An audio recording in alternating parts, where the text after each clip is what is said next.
international event, which is done pretty much anywhere in the world. We've got around 200 cities all across the world following the same format of that social.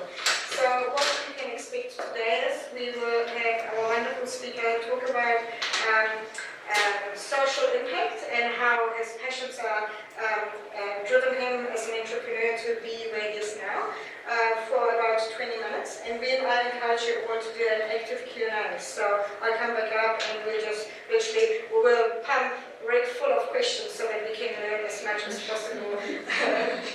No pressure. As much as possible from Rick. And then afterwards, we'll bring out some drinks, we can just mix and mingle. I will share a few opportunities which come our way where we're looking for people, or you might know someone to connect. So the event is all about making sure that we collaborate, we create opportunities together, and that as entrepreneurs we all grow together, right? So it's all about value for you guys. So let me introduce Rick. Rick, I had the pleasure to work for Rick about 3 years ago, when he was still at Creators at Home. He has this crazy vision, and I'm sure he'll share a little bit more about it, about doing 50 ECE centers in 5 years. And he created Creators at Home, which is a home-based education as well. So he has been driven by helping people and loving people all his life. And I'm sure he will share a little more about this right now with us. Yeah. Welcome, Rick. Great. Thank you so much.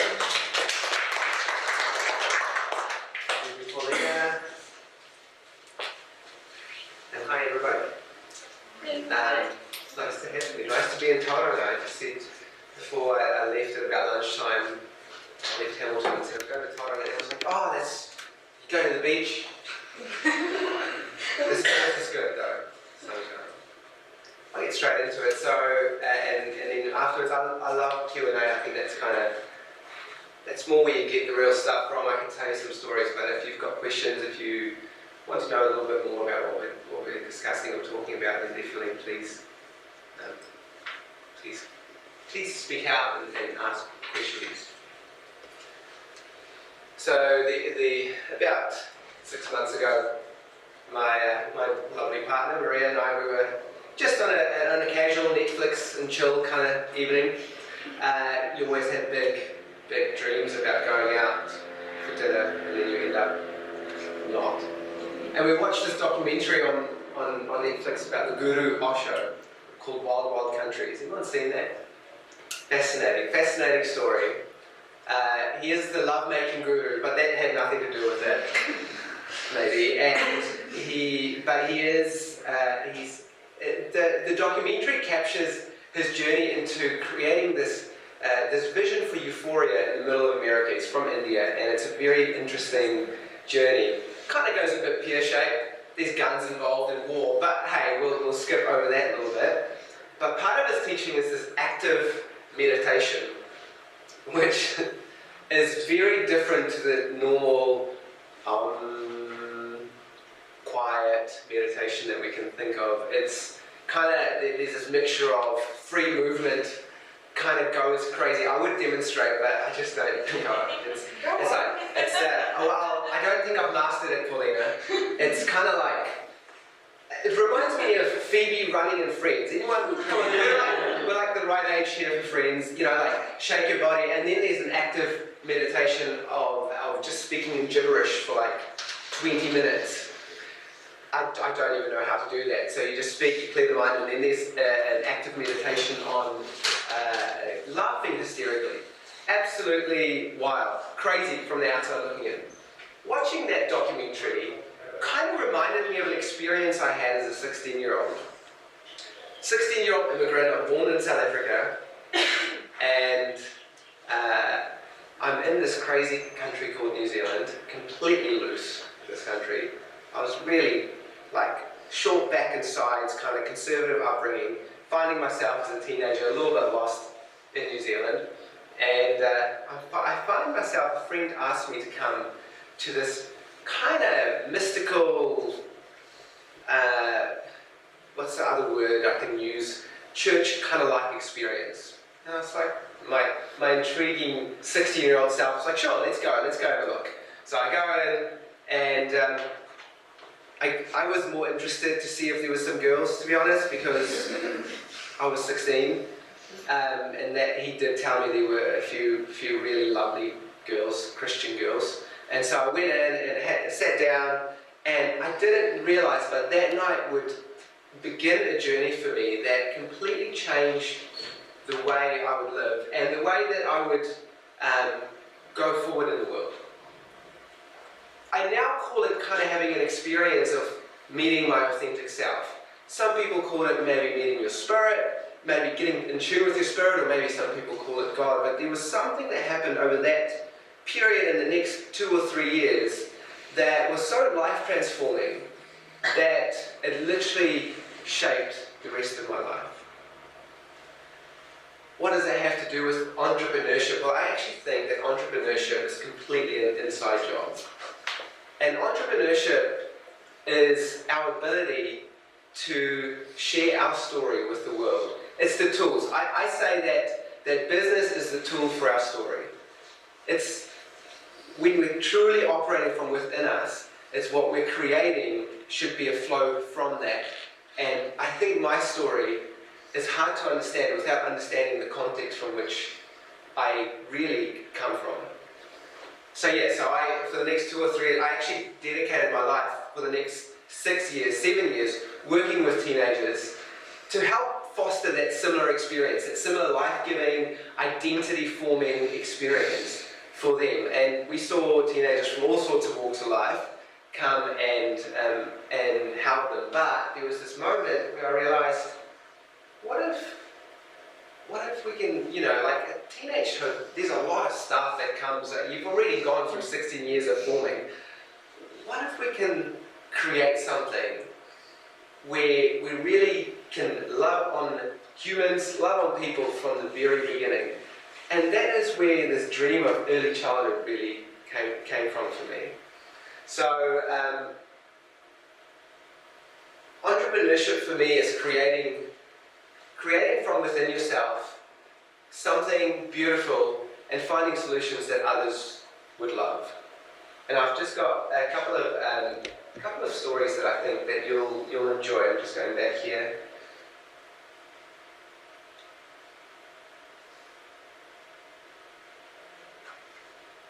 It's so interesting that period of my life as a teenager.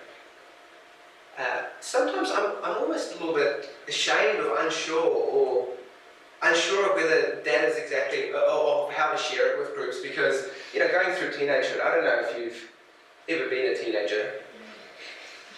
A lot of things going on in that world. A lot of rejection. I felt a lot of rejection going through this. Most of my peers were quite concerned with partying and enjoying themselves, which is fantastic. I was more like deeply, I think, so in tune with like, how can I make the world a better place? And within that Christian context, there was a lot of rejection that happened. But I've come to realize that you have to find your authentic story, and you have to find your authentic voice. And when I look back at those few years of my life, I realize with gratefulness that was the container through which I got to know that part of me, which I believe is in every single person. It's the part that quantum physics, they talk about.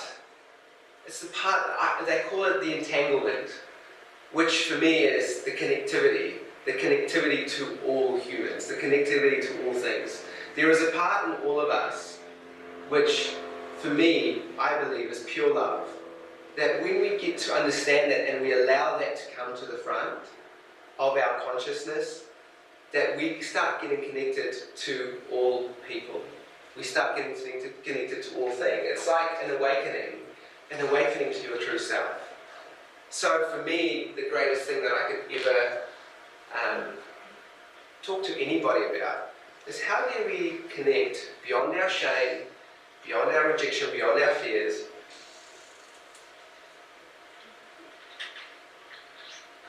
How do we connect to that part of ourselves that is free, that is full of love, and that is light?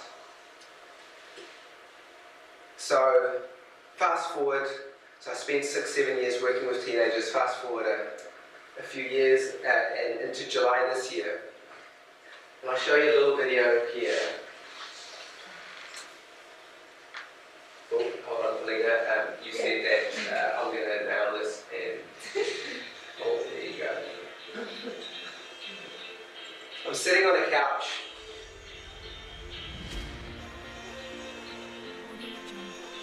Good. In that space, this is our latest early childhood centre that we just opened. It's called House of Wonders. And it's in Gisborne. And I love that it's in Gisborne. I love New Zealand's regional economies. I love the regions.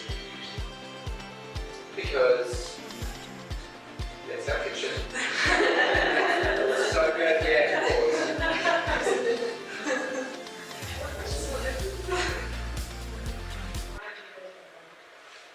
It's good being into me.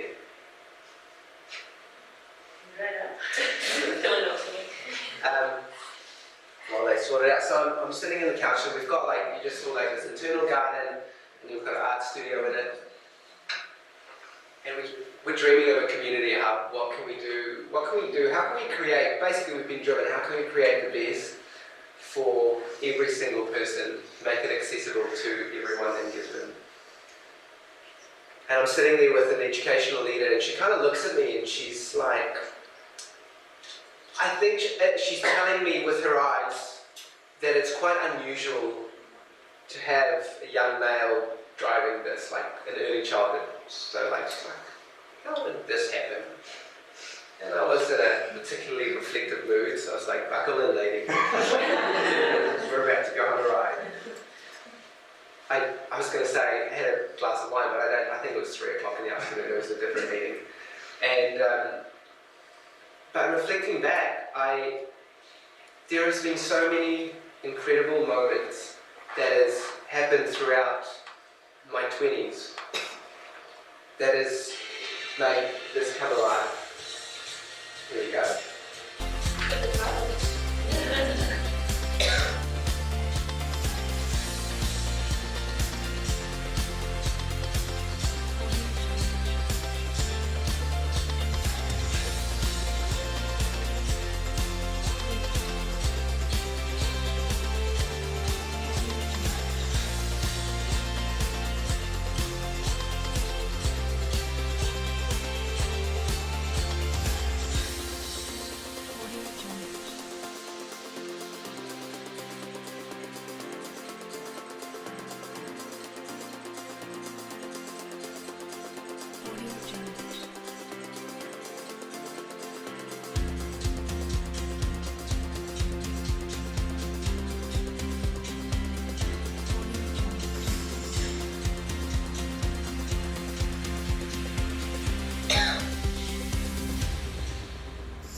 Gisborne has become a little bit of my second home over the last few months, and it's just a wonderful place. I've fallen in love with it. But I remember it's 22, 23, I think, and I don't know, someone said to me, you should look at early childhood education. I think he may have mentioned there's a lot of money in it, and so, really? But really, I already had this thought growing that what if we can create a place of love where we can get all the babies and really show them unconditional love and believe in their strengths and really have some of the identity forming values that I experienced as a teenager. I have it with kids. That lit me up, so that is an exciting prospect. And so I just started telling people, oh, we're going to do an early childhood centre. I'm like, okay. Like, yeah, we're gonna really change our community, and this is how we're going to do it. And I remember in particular, I found myself talking to the Archbishop of Waikato, and I remember the meeting, and I opened the door to this big office. The wooden doors creaked open. That's how my memory plays it back. It's maybe a little exaggerated. And I walked in, and he was like sitting with his robes, and I was a mere mortal approaching him. And I was like, hey, so a friend of mine said that you guys have these two houses, and I think it would be a really great early childhood. I'd make an early childhood centre, or we can convert it into it. I think it's a great idea. You should totally let us use it. Now, if you know any of the Anglican Church, there's like a committee for a committee to review the committee's meeting, and then you've got to get another committee to sign off. It's hard to get anyway. So I said, hey, you should totally. This is a great idea. Well, I get there actually. I get there, and I look at the Archbishop, Mr. Archbishop Waikato, and I'm like, oh, hey, Bishop Moxon. His son went to the same high school as I was the head boy in my year, and I was a prefect there and had a little bit to do with him. It was at that moment and previously that I really realised that when you mix your authentic voice, is what I call that authentic cry from your spirit, that purpose-driven, that meaning that is deep in you. When you mix your authentic voice with that raw entrepreneurial energy that you have, magic happens.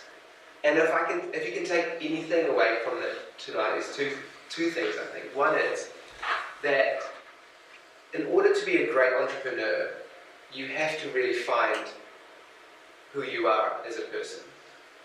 I think you cannot separate entrepreneurship from who you are, because then you may do well, but it won't be a sustainable solution. The second thing is, I think when you do find that cry, when you do find whatever lights you up, that when you combine that with your entrepreneurial energy, which we love and I love, and it's a little addicting, that is when the world starts opening up and opportunity starts aligning and getting presented. So here I was, checking in front of Bishop Moxon, who immediately had a little bit of trust in me because he knew me from his children from school. And so already the cards were starting to be stacked in my favour. I said, you should allow us to use the two houses. And by the way, we need $200,000. Please, pretty please, can you also give that to us? And so I'm 23, I have no background in early childhood education or education in general at all. I've got no experience in it. But I have a conviction and a dream that is so much deeper and so heartfelt that the energy that I carried in that moment and in the moments around me, somehow a week later I get a letter back from Bishop Moxon. And he's like, we've got the committee to sign off, because they had to get the local congregation and previous members and himself and his people to sign off. He did it within a week, record time, and he said, go for it. We're going to loan you the $200,000, which is great, to renovate the properties, and then you're going to and we'll support you. We'll give you the properties. And that is what started really this journey, and I was extremely grateful. That is what I wanted to do in my life. That one little centre, and because that made me so fulfilled. I was like, we're going to have like 70, 80 families eventually connected to us. This is great. We're going to make sure that every single family gets the love, and we're going to make their lives better. It's just going to be awesome. Over time, because of that energy, because of what held us together as an organisation, other opportunities, of course, comes knocking. It comes searching for us. We had, the next one was a school that said, hey, come, we're going to give you land. Can you please build an early childhood centre for us? And we'll go at the next. Then there was others. the whole story, I remember writing to our staff, which at that time we had 110 staff members, I think, caring for about 1,000 children. And we were nationwide, and that's when Paulina was with us as well. And I remember writing, going, you know, I look back and I realized that we are part of something that is a whole lot bigger than us. When you combine that authentic voice that is inside of every single person, when you truly connect with that, and you combine that with your visionary, entrepreneurial energy, things open up that is beyond yourself. When you connect with that voice that is, I'm going to do something that's beyond me, it's not for me, but it's for the betterment of those around me.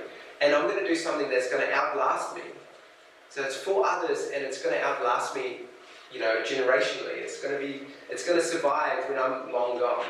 When you can do that, then the energy that you carry is going to bring a whole lot of people along with the journey, and you're going to have you're going to see yourself opening up a whole lot of opportunities. I think you can. Let me just show you how I think that works. How many of you know Elon Musk? If you don't, you should. Like, really interesting person. Probably the most interesting person on the planet right now. And I think if we look at this in principle, if you really understand what drives him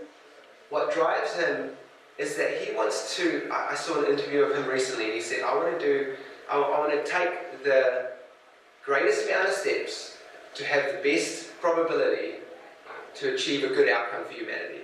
So I'm going to do whatever I can that's going to give us the best chance of survival, essentially. So that's his personal drive, that's his voice saying, I want to make sure that Team Humanity survives.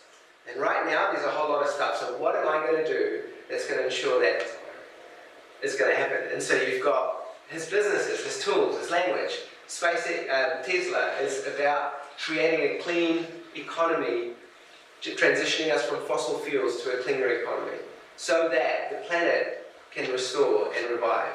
SpaceX is much more interesting and ambitious. It's about creating a backup of us on Mars and other colonies, so that we've got the best possible chance of survival should something happen to Earth. So his drive, his authentic drive, his business is simply tools for the purpose and the meaning that drives him forward. See, I've tried lots of different ventures as well throughout I can't help myself.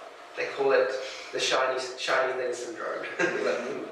That looks interesting, and what about giving that a try? Or someone else might say something and I have to really focus on keeping within what my gift things are. But when I was about 25 or 24, a friend of mine came to me, and she was a manager of a jewellery store. And she was like, hi, it's going into liquidation, and I don't have a job. I'm like, that's not okay, you can't not have a job. So, ended up buying a jewellery store. And it was interesting. It was an interesting experience. I learned a lot. We did some cool things. We opened a new store, a second store, but it could have worked, should have worked, but we closed it after maybe 2 or 3 years. But it didn't light me up. It wasn't like I am going to make sure everyone around me is doing well by giving them beautiful jewellery. Now, for some, that is absolutely what's going to light them up. But it wasn't what was lighting up. But talk about like working with children so that we can create great communities. That made me come alive. I watched this movie called Passenger a little while ago. I've seen Passenger. It's about a spaceship that's going to whole another planet. Well, colonizing other planets. They basically Elon Musk's, future vision in about 50 years. They have these pods. They sleep, deep sleep, until they get to the planet. Except there's a malfunction. Someone wakes up 90 years too early, which is a bummer because as a human, you really can't live that long. And so he kind of wakes up to his fate that he's now awake and the whole freezing time capsule pod thing didn't work and he's going to die in the spaceship. So he wakes up, another beautiful girl, to share that experience with him. Sorry that I'm ruining the movie. Very good movie, very good movie, go watch it. She finds out, not too happy, that he's effectively, sentenced her to her death. But in the end, there's this incredible scene where they kind of, have a bit of reconciliation, bit of suffering, good movie, good drama. In the end, if you don't want to hear it, close your ears. There's a scene where they, within the spaceship, have managed to create this incredible playground, this garden, together over their lives. That's kind of like how they found meaning. Every day, imagine waking up in a spaceship every day, where you know you're going to die. What do? They decided that we're going to wake up and we're going to work on something that is going to be good for those when they wake up. That's beyond ourselves, it's for others, and it's also going to outlive my life. It's meaningful. And when you can put your hand to work that has that at its core, you'll find yourself coming alive and opportunities really jumping out. And that is what I wanted to share tonight.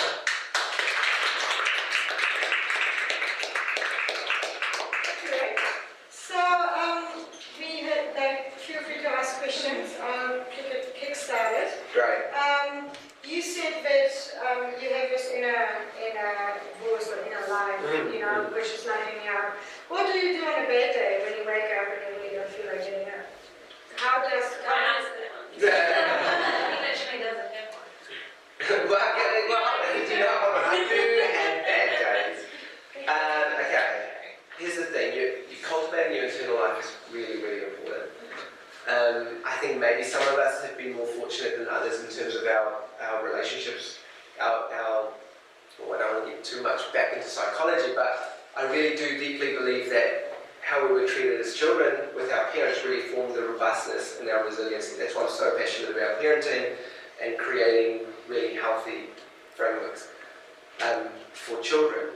So I understand we all have different emotional capacities. I was fortunate because I think I had a really great, strong, robust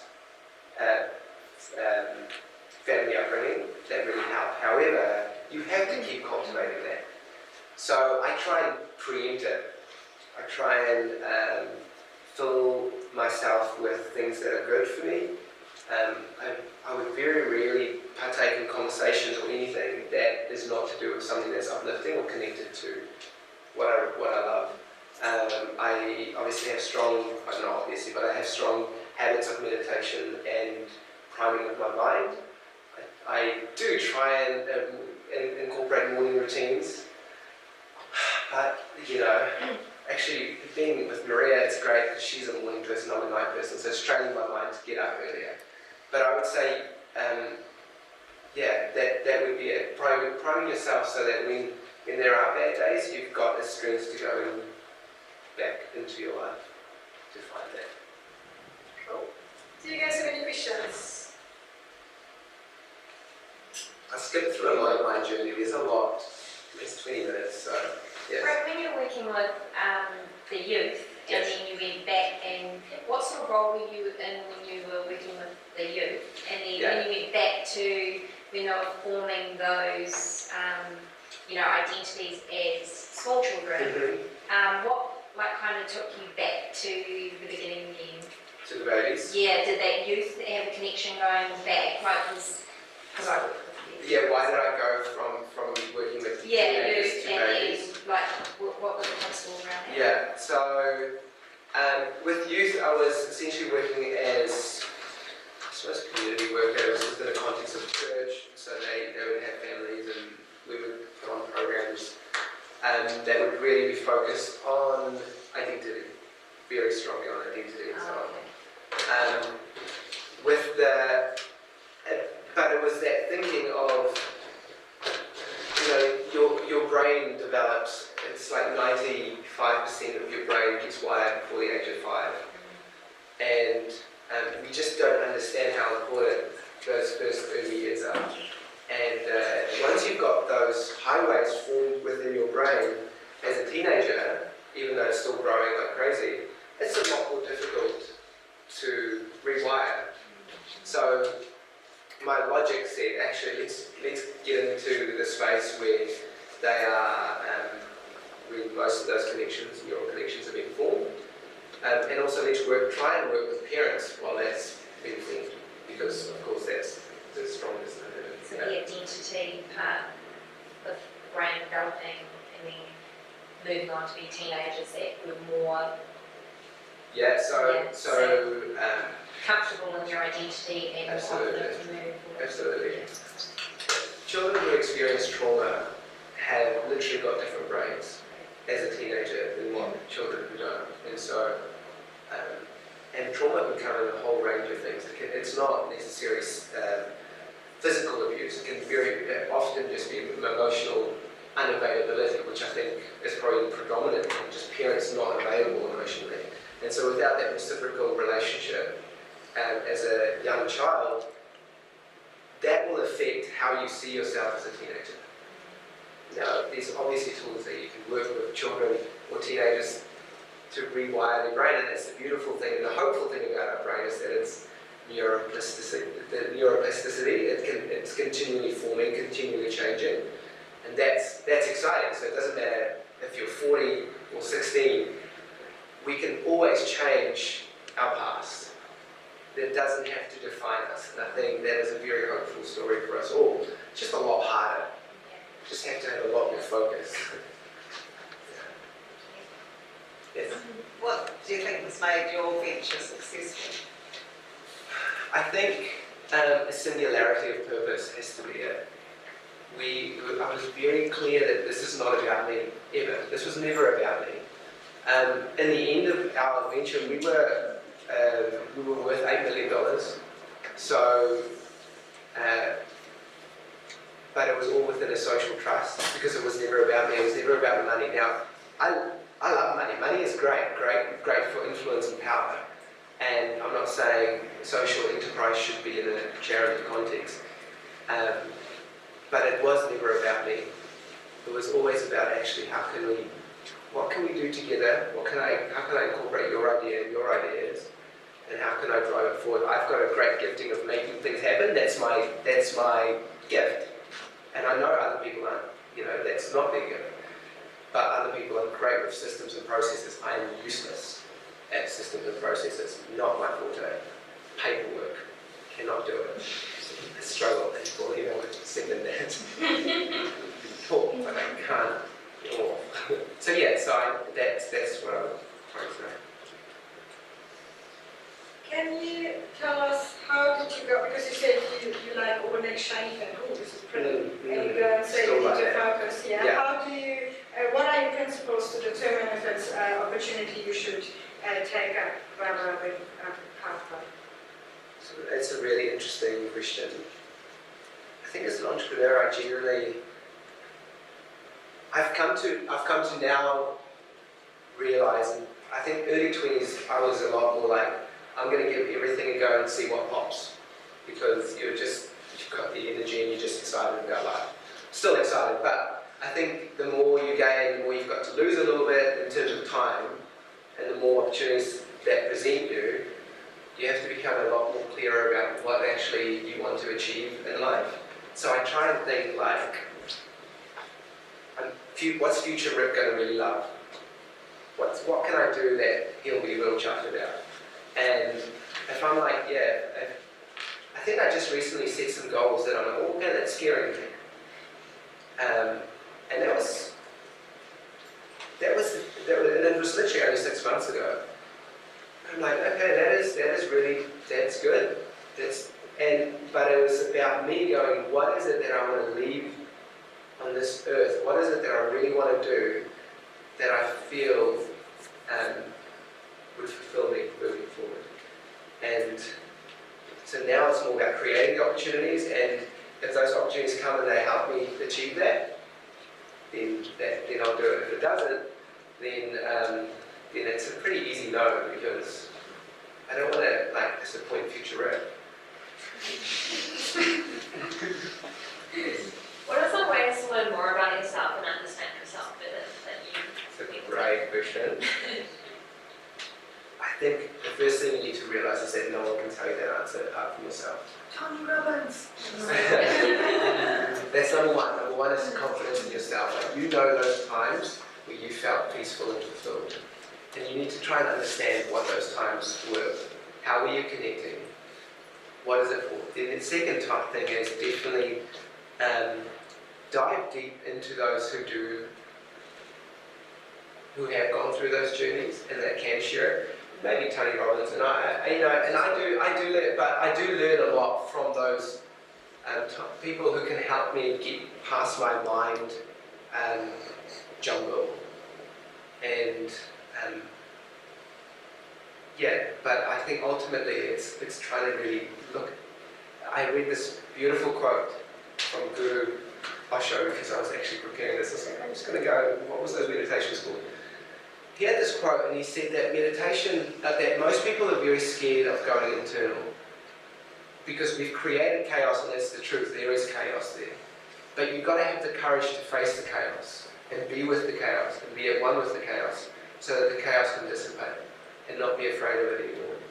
So whatever that means for you is something I think we can learn of, is when we really learn to accept ourselves and our journey and I call it our shame story, because we all have those stories that we are hiding from everyone else.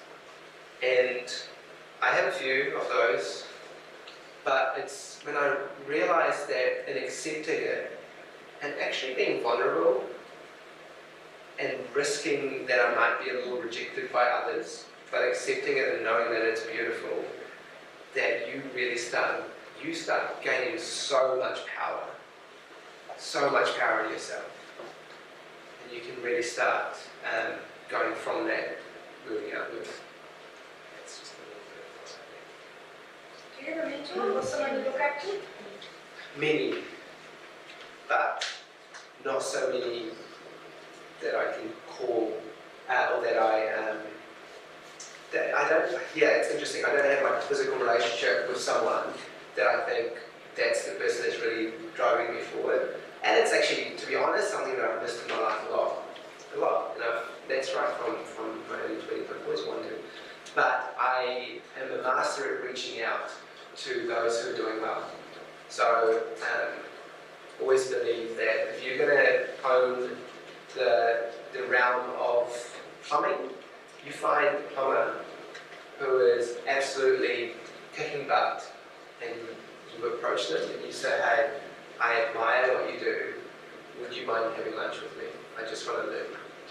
And I think that's one of the greatest things you can do in the starting off. Find those experts in your industry, don't be scared. And you know, most people I found who are successful are extremely charitable, and they would most likely be quite happy if you shout your lunch to spend some time with you. And don't be scared of no's. As your team grows, Yeah. you've got quite strong vision and you know what you stand for. How do you make sure that your team and people that work for you have that same vision? So we went from 14 staff to 110 in about 2 years. So it was like crazy growth. And there was a lot of grief for me attached to that because I actually really liked the 14 people. And now I had like 110 people like Gabrielle and Paulina. Gabrielle was never quite with us, but almost. And then you got out before we grew. But and I think as a CEO, my obsession had to become about hiring for culture. So that's huge. Hire so it fits your culture. And then secondly, communicate that culture.